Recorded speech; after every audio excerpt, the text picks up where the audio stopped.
Hello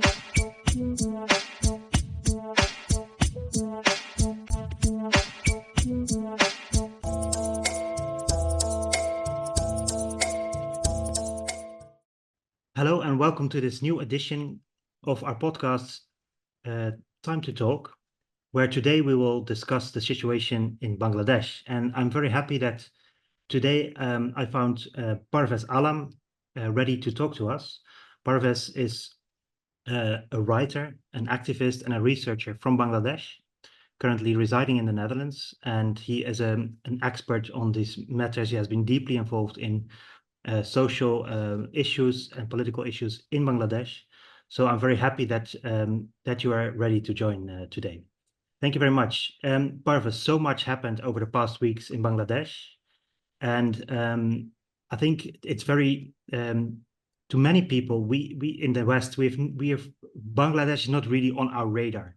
So we know that things are going on, but it's very hard for us to understand what actually happened. Can you just starting with the past weeks, what, and then later maybe the deeper story behind it. But first, like, what can you tell a little bit about the actual things that have been going on over the past weeks?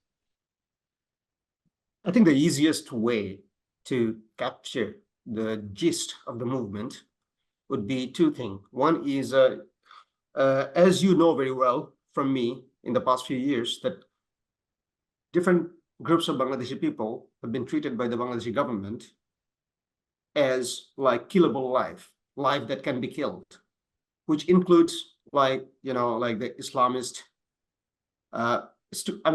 leaders and students who are involved in Islamist groups, or the BNP, Bangladesh Nationalist Party, which used to be one of the major party in Bangladesh, and now still one of the major party.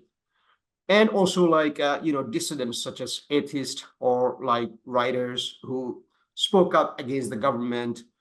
So with the digital security law in place and with so many law that gave excessive power to the police and the government, Bangladeshi people have lost access to their basic human rights and the basic citizen right. They were struggling to get back. From what year are we talking? When was that law installed? It gradually happened. Our constitution had I'll come back to this later, but because this is also another thing. One of the main aim of this movement was also to change the constitution. But I'll come back to that. For now, what I'm saying is like, if I want to give the gist. So gradually, let's say during this government, one after another group of people, they became like life that can be killed by the government, and people will not mourn them. Okay, they would be seen as cursed life or terrorist life, or a kind of life that doesn't deserve to live. And the government tried to get public consent in this kind of thing, and this is why BNP, Jamaat, these identities were produced as the identities that can be killed. Okay. So what happened is like when Abu Said, the first protester, was killed by the police, he courageously stood up in front of the police and he was shot, and everybody saw the video. And the government tried to call him a member of Jamaat Shibir so that his death can also be turned into the death of a terrorist or someone for whom we shouldn't mourn. But that didn't happen. Large part of the Bengali middle class, especially. So what happened is, in the past there has been many movement against the government, but the urban middle class youth, progressive, the leftist youth, the atheists, and all these liberal groups, they didn't take the street before. They were, kind of manipulated by the government, and they've been living in Stockholm syndrome for a long time. But this time they took the street. They were ready to die. They were ready to take the place of those cursed life. That's what happened. So the Bangladeshi government has been ruling with this necropolitics for a long time that totally, relies on producing new form of life that can be killed, and for whom there will be no mourning, whose death wouldn't be seen as self-sacrifice for the people, but would be seen as the cursed death of a terrorist or potential terrorist. But what happened is lot of young people. This time, what happened, I cannot explain it yet. I don't have the words to explain it yet. But as you have seen that, like, people in Palestine who actually got the attention of the international world by sacrificing themselves in a manner, that, and their death now became something that the world can mourn. And this is exactly what also happened in Bangladesh. Not exactly, I would say, because this is not a war situation traditionally, but this is like a insurrection against the government. This is a people's movement, but it had this conscious sense of sacrifice, that I will sacrifice myself to stop this brutal necropolitical regime. And it's very difficult to talk about it. I get emotional. Even just before, at the night of the 5th August, so Sheikh Hasina was toppled in the morning. But the night before that, thousands of Bangladeshi young people were saying goodbye.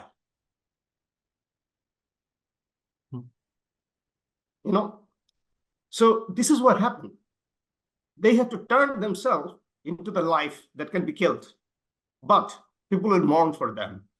And this is what changed the whole game. The military was not ready to kill those people, who have said goodbye to their loved ones, who are urban middle class, whose life would matter more than the so-called terrorist life.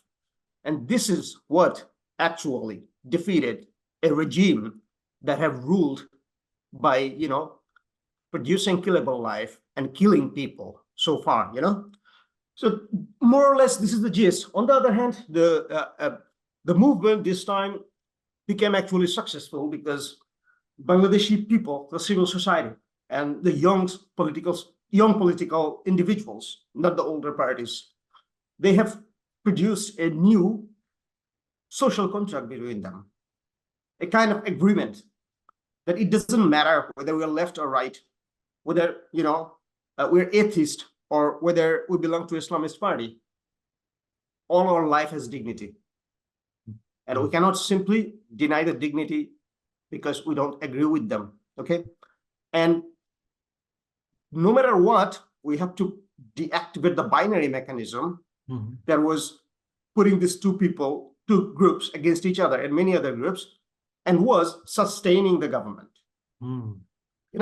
This time we said no, and this was created for a long, long time by the Bangladeshi intellectuals and writers, and also young politicians, young people, politically conscious people, not the old political groups. They're still stuck in their old ideological bullshit or their old kind of practice, but a vast amount of young generation and a vast amount of the new civil society that grew up during the internet era.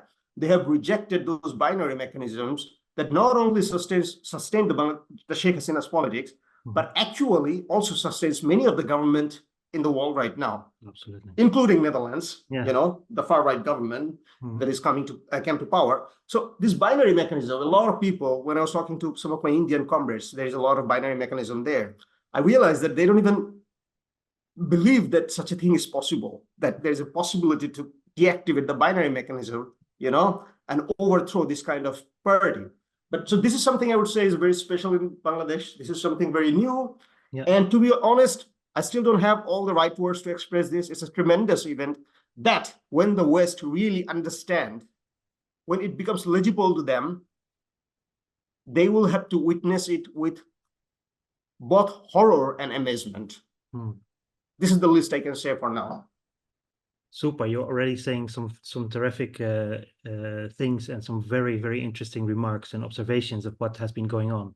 I think for the audience, it would be good to sort of go back a little bit in history, because where did the Sheikh Hasina government come from?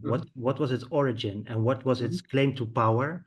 And maybe that's one aspect. And another aspect into that is that what we may know, and what I do know you about, is that there has been this confrontation between the Islamist movement and the more secular or atheist movement, etc. can you tell a little bit about the context in which this revolution happened? So what, going back to maybe the foundation of Bangladesh, because I think it's very much related to that. Can you give a brief overview of where this government comes from? It's a really long and complicated history. I will try my best to give a brief picture. So what happened is, Awami League was the main leading party during the 1971 liberation movement. Awami League, yeah. Yes. But the reason I'm saying main leading party, it was actually a historical accident, because until 1969, Bangladesh had, like East Pakistan had two major parties, Awami League and NAP, National Awami Party. The leader of the National Awami Party, Maulana Bhashani, he was a Islamic socialist. So that's one way to talk about it. So that Islamic left, it used to exist in the past. It's not that Islam only had like a right-wing interpretation. It had a highly left-wing, green left kind of interpretation under Maulana Bhashani and his predecessors. But the thing is, in the 1969 movement, Bangladesh actually we all know about 1971 here in Bangladesh, that the year of independence. But like Europe, year of independence, and I think the genocide, what you should mention. Yes, the genocide, of course. But actually, the whole it all began not in 1971, but 1969. That we forgot 69 and talk about 71. It itself is a kind of historical manipulation, because 71 would never happen without the People's Uprising of 1969. And it was Maulana Bhashani who started leading the 1969 movement. And what happened is, at the time, there was like it started with the nation. There was a environmental crisis at the time. I'm not exactly sure whether it's a tornado or cyclone, but there was devastation in Bangladesh at the time. Many people died also around the same time. And also the 69 People's Uprising actually happened because someone was killed, a protester was killed. His name is Assad. The thing is, the current movement, it got a lot of power from remembering Assad. When Abu Said died, the night before that, he posted in the Facebook, remembering Assad from the 1969 movement, who was killed, and a teacher, actually, a university professor, stood up for him. That university professor was a known Marxist progressive professor. And so this memory from the next 1969, it kind of, got connected with Abu Said, and it kind of also really hit hard the university teachers who had been very submissive to the government for a long time. And this time, many of them completely, got out of that submissive state and took the side of the students. So that's what happened. In any case, what I was just trying to say is, so in 1969, after 1969, in the 70s election, NAP didn't take part. Because for Maulana Bhashani, it was not the right time for election because people were devastated. People needed help. This gave the Awami League the opportunity to be elected in all the seats in Bangladesh, which did help the liberation war, But what was needed after Bangladesh was independent was to bring back NAP and other parties and let them to form a new, opposition party. Coalition of national unity, let's say. Yes, coalition of national unity. Many people suggested that. But our so-called father of the nation, I hope that from now on will completely destroy this title, and this patriarchal title would never come back. I really hope, He didn't have that wisdom. He wanted to rule like one of those despots of his time, like that developed in Iraq and many other countries, So like that, he was turned into a figure like, Nasser and Saddam of his time a bit, So what happened is the liberation war was kind of hijacked by Awami League, number one. Number two, this is also a very old thesis by some of the most progressive thinkers of Bangladesh, and who become very relevant in the last 10, 12, 20 years, like Ahmed Sofa. They already were very vocal about it, that Bangladesh, there was two issues with Bangladesh independence. One, it happened too fast. It happened too fast. So all the geopolitical complexity that was existing at the time, which would have given away to a real revolution that would change not only the Bangladeshi society, but also a large portion of the Indian subcontinent, that didn't happen. So the ruling class, they make sure that they have their control over it. And Bangladesh also, through Awami League, established an unequal relationship with India. India itself pushed, they're a big country, so obviously they would try to have their own, benefit as much as possible by helping another country to get independent. But there needed to be some kind of equality, which was never completely there. But the situation became far worse after the 2001, 9/11. So what happened is, the attacks in New York, So the whole world went into a direction of, war on terror direction. And at the time, what happened is in Bangladesh, BNP, in coalition with Jamaat, the main Islamist party at the time, the biggest Islamist party, and a couple of other parties came to power. The party had very far-right character, to be honest, especially some of the leader, and also a bit of a lumpen, characteristic in terms of their conception of development. So there was a lot of, corruptions but what happened is we grew up in that period. It was also a period of heightened terrorism in the country. So, for example, for the first time in my life, I went to celebrate the New Year, like the Bangla New Year in Shahbag.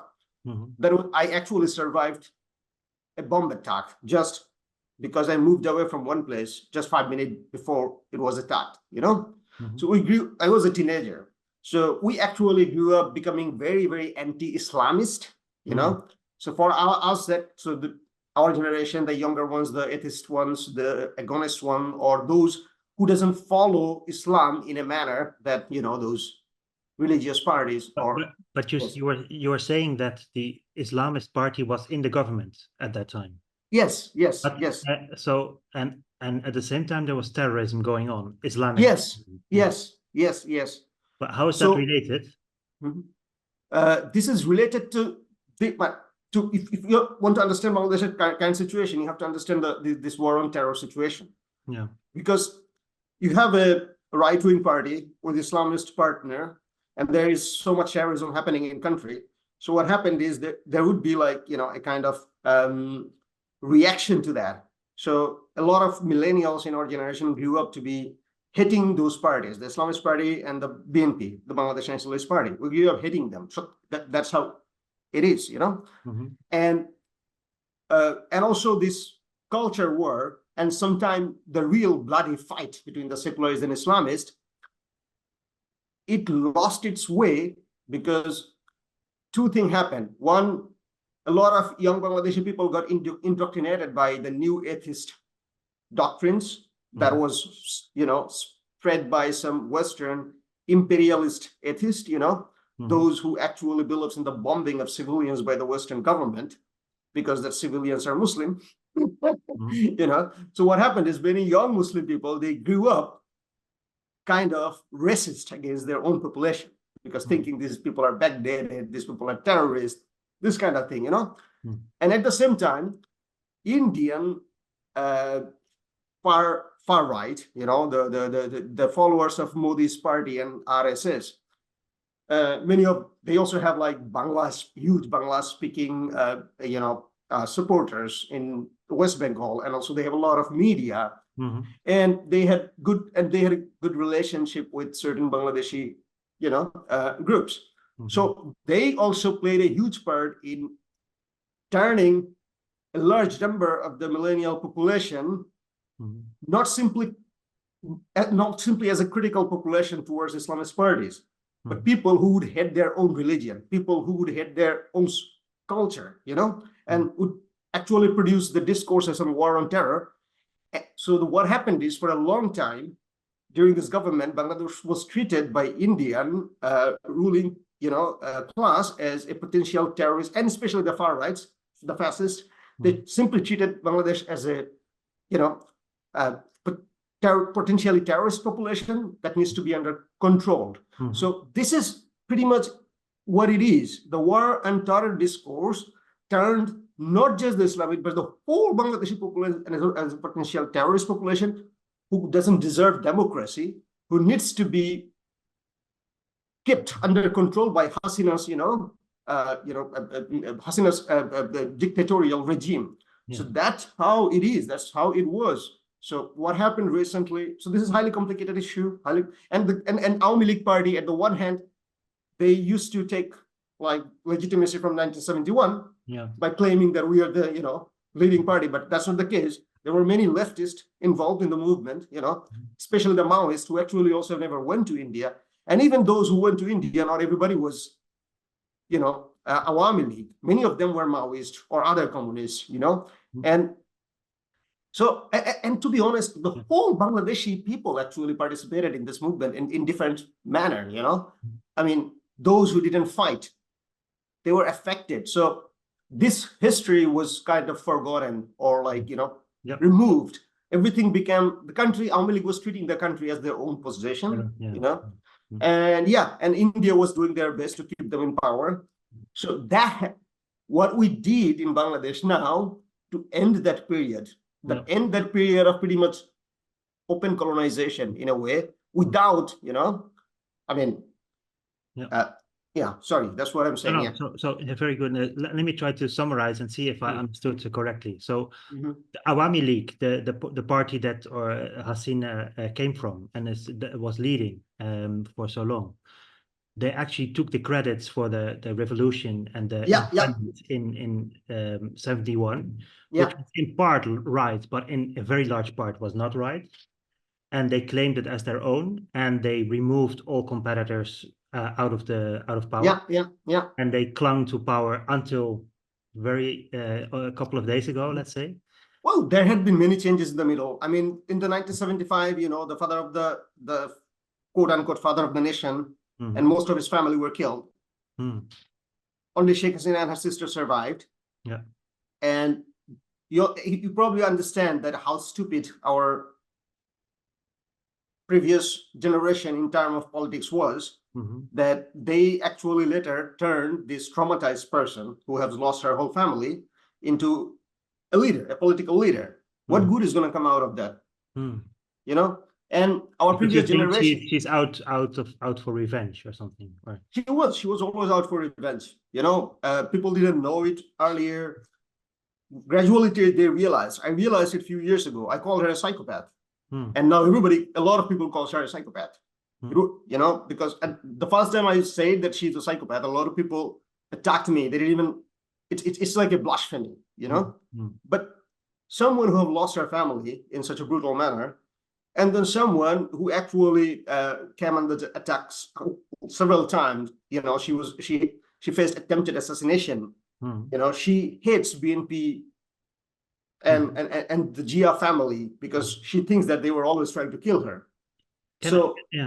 In what way, to talk a little bit more about the religious dimension of this, because what from the outside you can think, of course, after the division of India into India and Pakistan, the Bangla part was the same country with the part which is still Pakistan at the moment.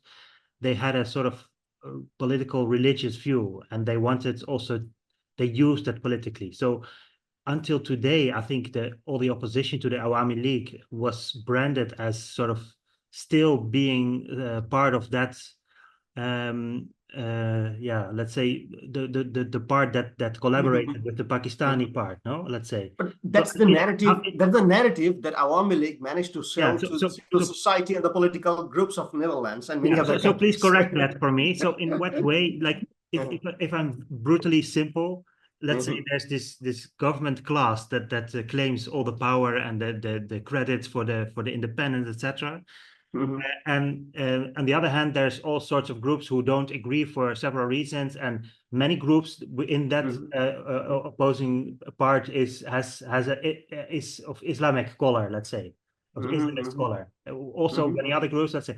So, but so there's, let's say you had this dichotomy, and the government could play out different groups against each other. So the Islamists against the atheists and several other groups. I know it's super simple, but in what way would you say it is really about religion, or about just power, politics, and those kind of things? I am trying to understand. I mean, you know, the relationship between religion and politics in Bangladesh is have changed so much. I'm trying to. I would like to understand, you know, answer your question, but perhaps maybe you can break it down. That way, it might be a bit easier for me. Like what I understood, maybe I'm totally wrong, but there was a religious dimension also to the independence movement. Okay, here's the thing. The way it can be easily understood, I think, you know, secularism in the West has a different history of development. Secularism didn't suddenly become something like, okay, this is secularism against religion, right? It's not like that. Movement of tolerance and movement of secular theories of secularism already developed after the Christian Reformation, after the Protestant Reformation, and it kind of emerged from the religion rather than from outside of the religion. That secularism lost all connection of religion, especially, not all, most connection during the French Revolution. Because it situated itself against the church, right? But, and also secularism here meant to situate yourself against the church, in which case, for the Protestants, had no problem to become secular because they were already setting themselves up against the church. Who was Hugo Grotius? Was he a religious scholar or a legal scholar, right? You don't have any problem with that. He was both. Right? But in Bangladesh, you have to remember that in many other Islamic countries, the religious scholars are not, you know, the juridical scholars that are building a new country. There was a break during the colonial period. The religious scholars, the Islamic jurists and everyone, they were completely out of the picture. So secularism here always was something, a top-down thing. And in Bangladeshi case, what happened is here, when someone talk about secularism versus religion, it itself was originated from a religious point of view, but from an upper caste Hindu Brahmin religious point of view. So from this point of view, you know, during the British period, when I mean, you know, during the British period, when the older Muslim elites and the landowners, they lost their position. And under the British, developed a new kind of feudalistic society, a new kind of landowners.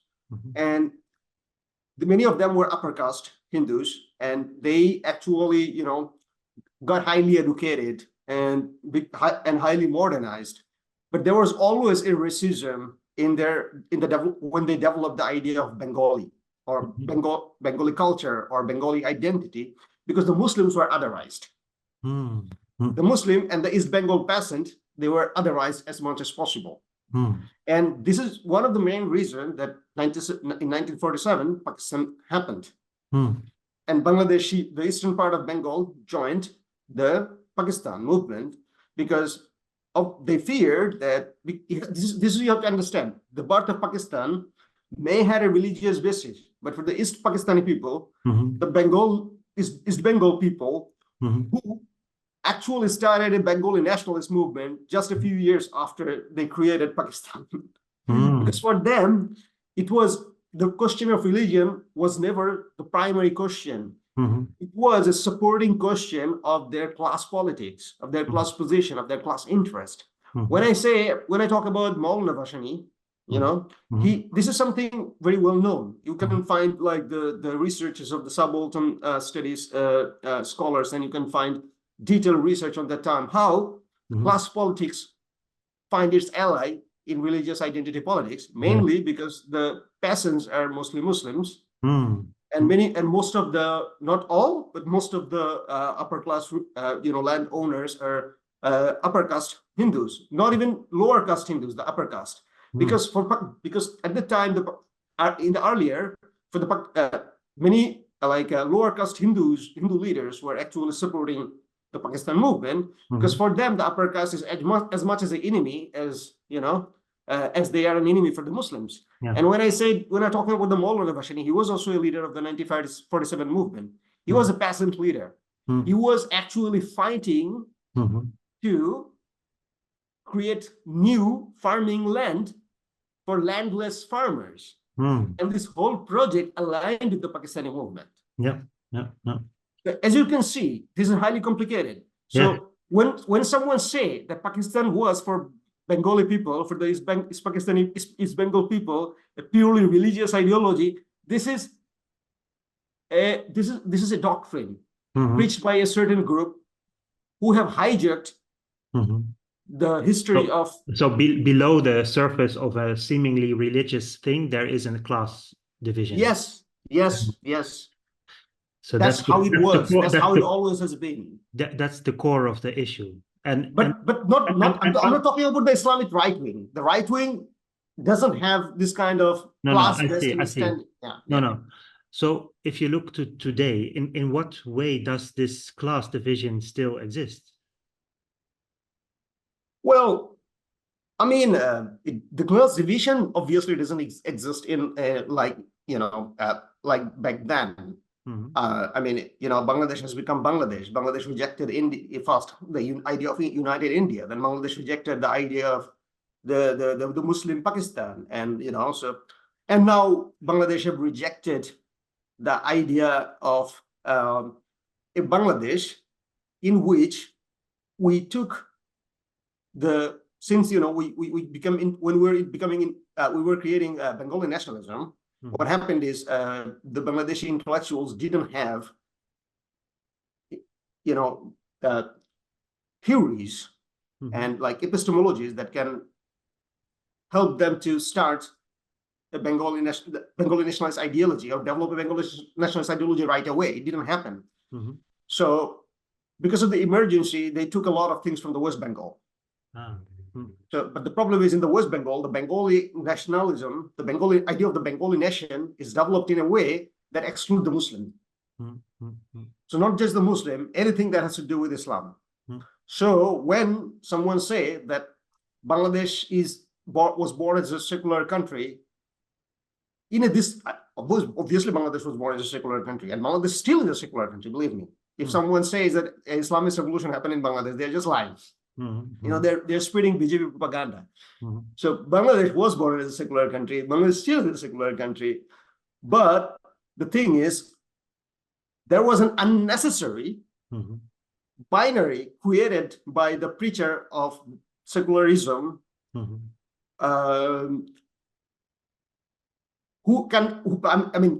not the preacher of secularism, I would say certain group of people, who had cultural hegemony, who had intellectual hegemony in Bangladesh for a long time.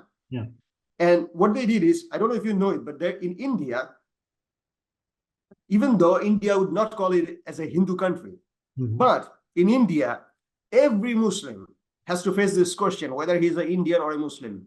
They wouldn't have to face this question that it's not a question about I'm an Indian or a Muslim. It's a question of, am I an Indian or am I a Muslim? Or at least, am I an Indian first or a Muslim first?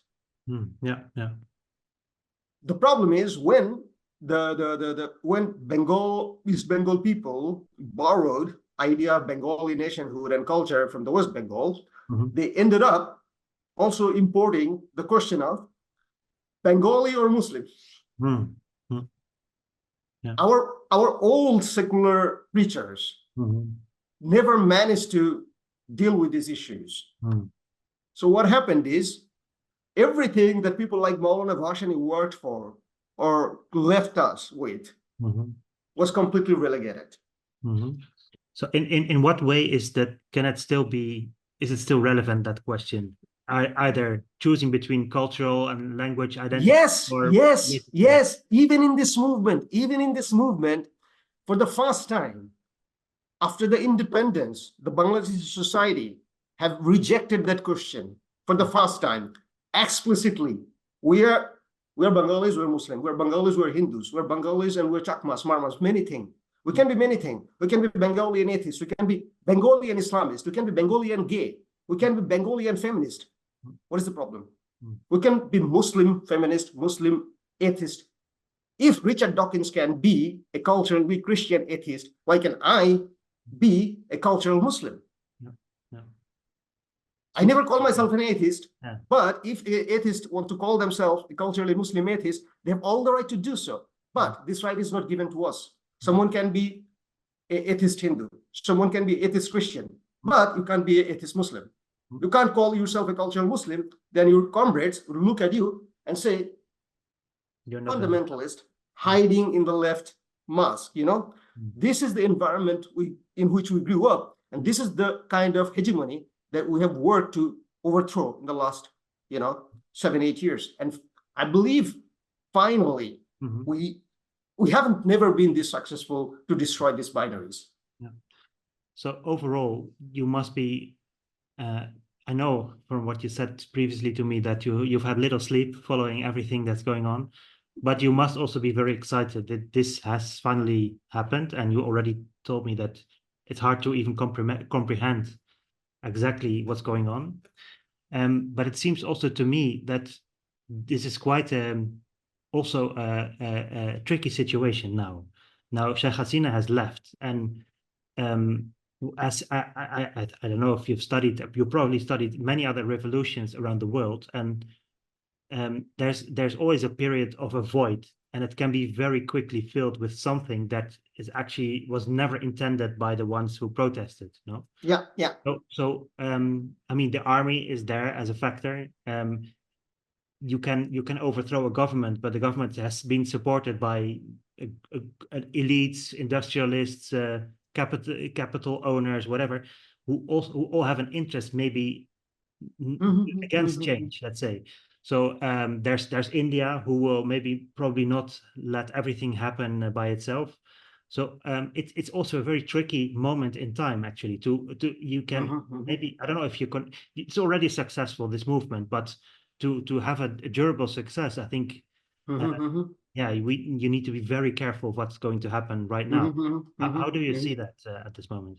Well, let me tell you something that I've been also telling the Bangladeshi people during this movement and now, which is, I know it's Netherlands, and if I quote Karl Marx, it may be a bit too radical, but believe me, people did quote Marx while this movement, quite a lot. It doesn't matter whether they left or right. This is also another thing you need to know to understand the complicated nature of this movement. So this is a very famous Marxian. Man make their own history, but they do not make it just as they please. They do not make it under circumstances chosen by themselves, but under circumstances directly encountered, given, and transmitted from the past. Exactly. Current government in Bangladesh is a very peculiar one. The interim government that developed yesterday. Why? First of all, the students themselves, many of them who kind of led the movement from the early period. I mean, at a certain point of the movement, during the, when Abu Said was murdered, pretty much all sections of people of all sections started to joining the movement. Awami League was losing their supporters really fast. Many students started to leave their student wing in those few days. Many cultural figures who were supported of Awami League also defected in this time. So what I'm trying to say is, many of the students who actually were developing this movement, they originally come from a more of a right wing and centrist position. But they broke up with, so that right wing centrist party that I'm talking about, it developed after 2018 quota movement. But that party and its leader became completely corrupted. They have a huge lumpen tendency. So even though they had a lot of potential, they lost their way. But some of the more progressive and intelligent people from that group, they broke away from that party and created their new organization. And these people were the early, leader of this movement. They started the process, and now also the two Bangladeshi students who are now part of the interim government, they also come from this movement. But what's the identity of that movement exactly, you say? It was originally called the Odhikar Porishad, the right committee, committee for rights. Yeah. Committee for rights. So, but it got broken up, and the student organization that I'm talking about is called Chhatra Shakti, which means student power. Yeah. Democratic student power. And you say the members, what kind of they had a background within Awami League or outside of it? During the 2018 movement, their main leader had originally an army background. This is more complicated because you see in current Bangladesh until very recently, I mean, you can't just say, you can't easily be someone. I mean, most people were supporting Awami League. If you're living under Hitler, what are you going to do? Yeah, sure, yeah. So this is the situation. But the thing is that, you see, I haven't been in Bangladesh for a long time.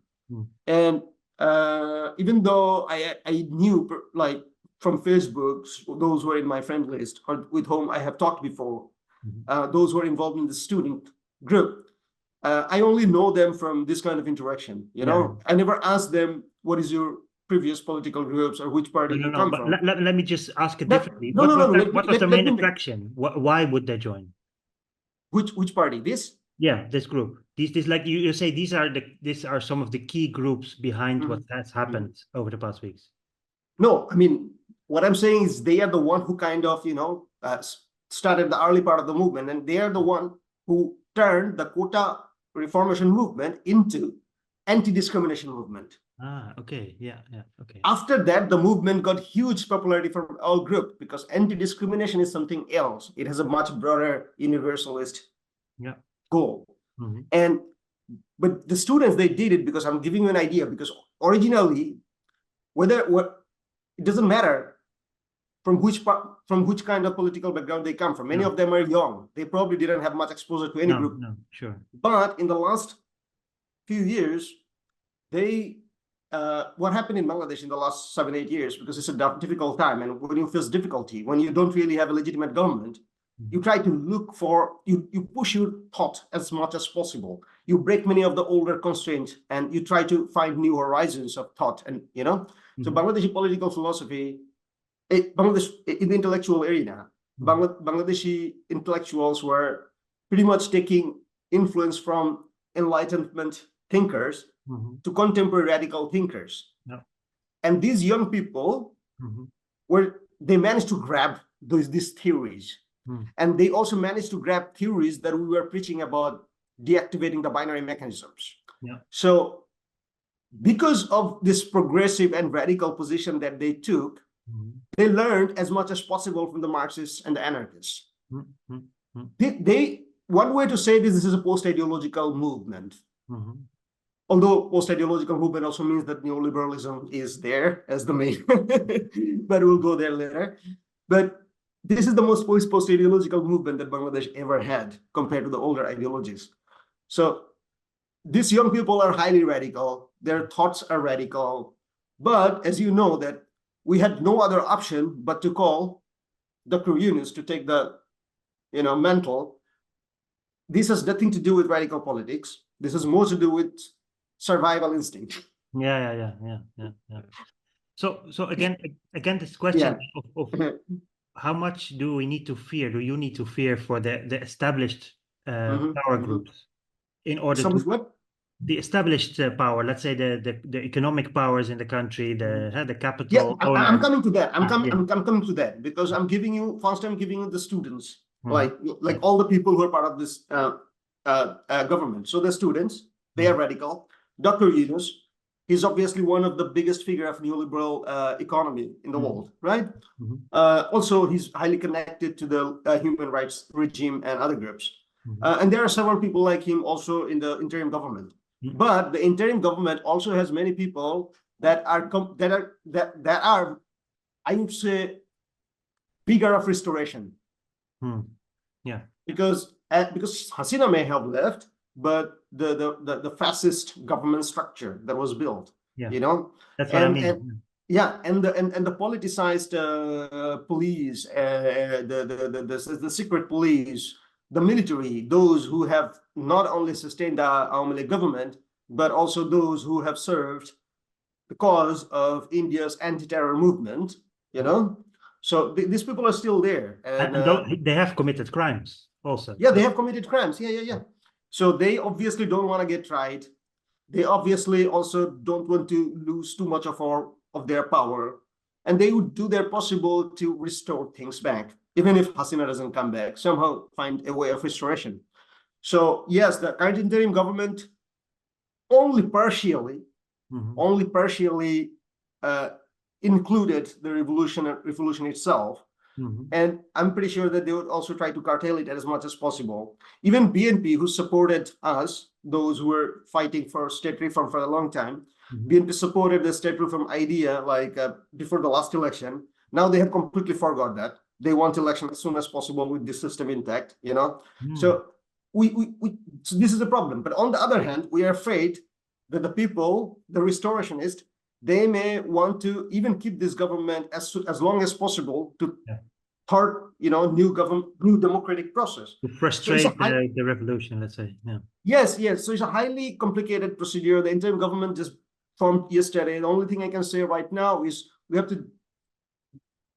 Yunus needs the support of the people so that the people and him can come into a kind of middle position. The radical position and the more, liberal position can find a common cause in reforming the country, reforming the state, rather and stopping any kind of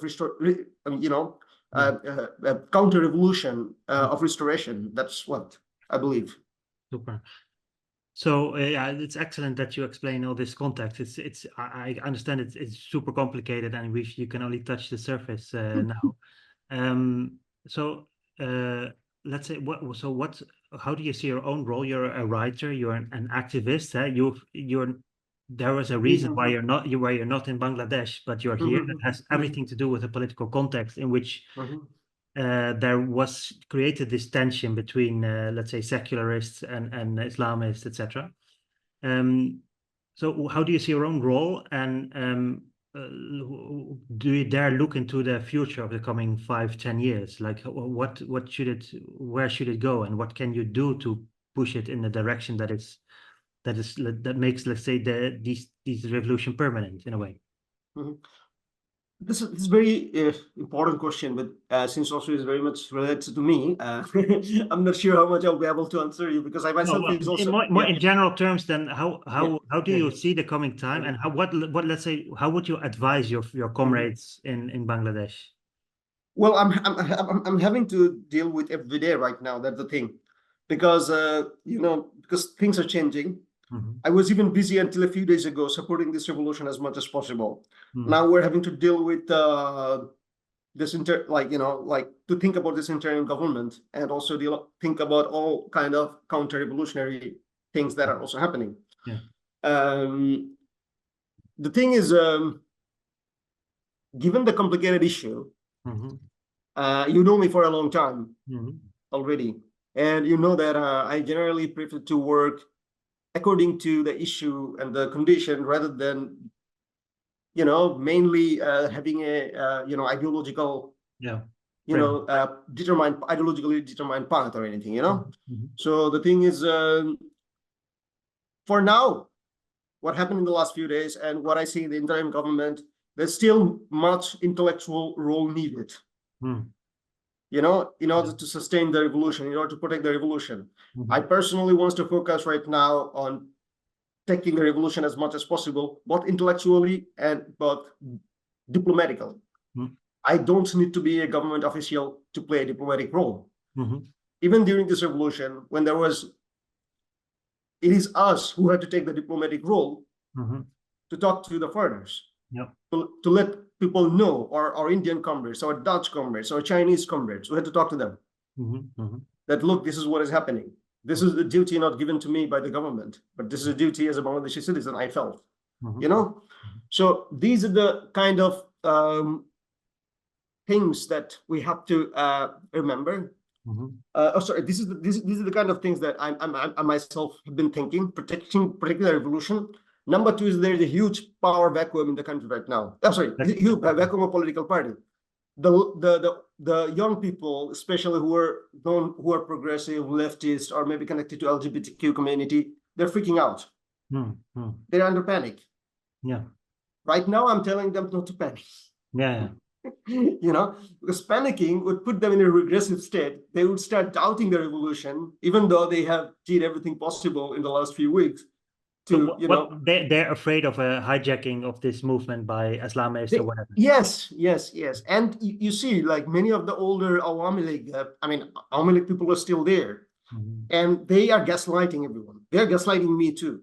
Any Awami League who had been, not any, but many Awami League people who had been my friends for a long time, they're gaslighting me. Or young people who read my stuff, they're gaslighting me. I'm telling them not to gaslighting in what way? What do they tell you? You know, like doubting the revolution, or showing me what the Islamists are doing. This is reactionary attitude. I'm telling them. This is exactly what led to sort of the return of the Mubarak clone in like El-Sisi in Egypt, no? Exactly. We have to prevent that. We have to prevent that. Or but I understand their fear. I understand their panic. It's normal. Our leftist progressive parties has betrayed us.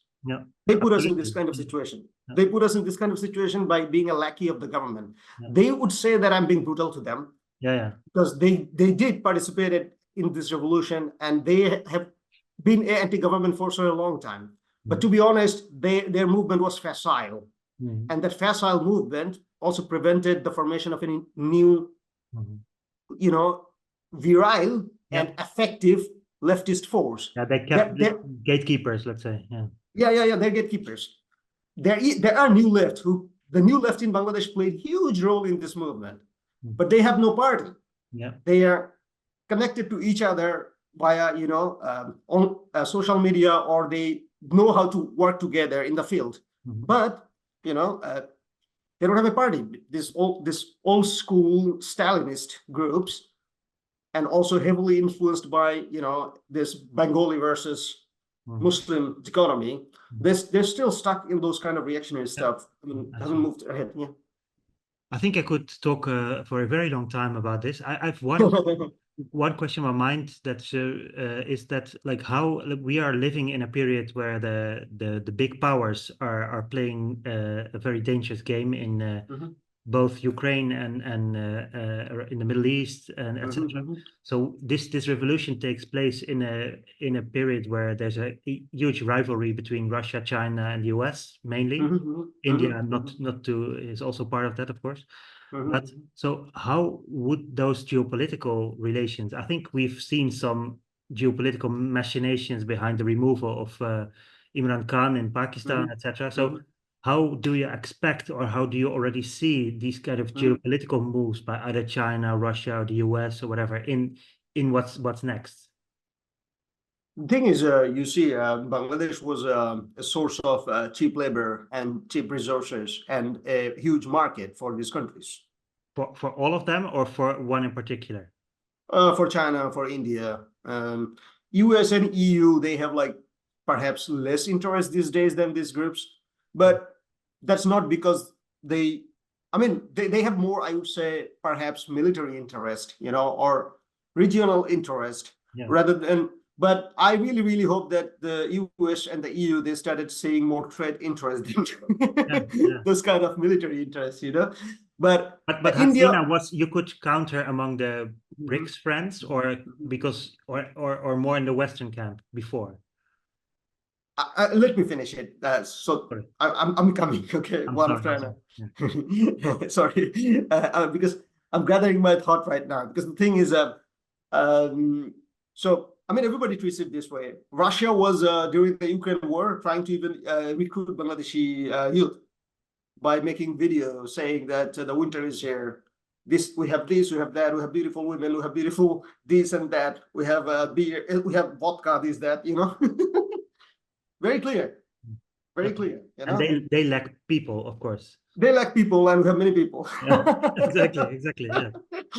So, so this is who we are, but not just, Russia. I mean, United Nations, which means US and EU already have our cheap military support for, peacekeeping.